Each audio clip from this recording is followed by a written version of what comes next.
রিঙ্কু সিং গত বছর আইপিএল থেকেই যাকে ঘিরে জোর চর্চা নাইট শিবিরে। 5 বলে 5টা 6 মেরে কার্যত কেকেআরকে জিতিয়ে দিয়েছিলেন রিঙ্কু সিং। সমর্থকদের চোখে মুখে এখন একটাই উচ্ছ্বাস, রিঙ্কুকে দেখার। ইডেনে অনুশীলনে নেমে পড়েছে রিঙ্কু সিং। নেটে কার্যত ঝড়ও তুলেছেন তিনি। শেষ প্র্যাকটিস ম্যাচে মিচেল স্টার্ক এবারের আইপিএলের সবথেকে দামি খেলোয়াড়, তাকে কার্যত তুলোধনা করেছে রিঙ্কু সিং। অনুশীলন ম্যাচে পরপর 6 হাঁকিয়েছেন রিঙ্কু সিং মিচেল স্টার্ককে। আসন্ন আইপিএলে রিঙ্কু সিংয়ের ওপরই ভরসা করছে কেকেআর সমর্থকরা।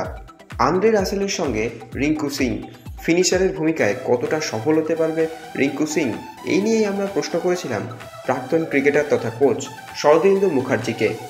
তিনি জানান, রিঙ্কু সিংয়ের তো স্বপ্নের উত্তরণ এবং বহুদিন ধরে কেকেআরের সঙ্গে যুক্ত ছিল। আমরা তাকে খুব সুন্দরভাবে নার্চার করেছি কেকেআর বলতে হবে, এবং যখন ওকে খেলায় তার পুরোপুরি ফায়দা তোলেন। কেন অতদিন বাইরে বসে থাকার জন্য তার কোনো রকম এফেক্ট হয়নি, এবং যখনই উনি সুযোগ পান, কি কেকেআরের জন্য, কি আন্তর্জাতিক ক্রিকেটে, কি তার দলের হয়ে এবং রাজ্যের হয়ে, যখনই উনি খেলেন উনি সফল হয়েছেন। এবং কেকেআরের যেটা দরকার ছিল আন্দ্রে রাসেলের সঙ্গে আর একটা ফিনিশারের, কেননা ইউসুফ পাঠান চলে যাওয়ার পর সেরকম ফিনিশার আমাদের ছিল না, এবং সেই ফিনিশারটার রোলটা কিন্তু দুর্দান্তভাবে পালন করছেন রিঙ্কু সিং।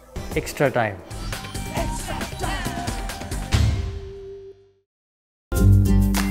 লেটেস্ট নিউজ আর এক্সক্লুসিভ ভিডিওর সঙ্গে আপডেট থাকতে এখনই সাবস্ক্রাইব করুন আমাদের ইউটিউব চ্যানেল। বেল আইকনে ক্লিক করতে ভুলবেন না যেন।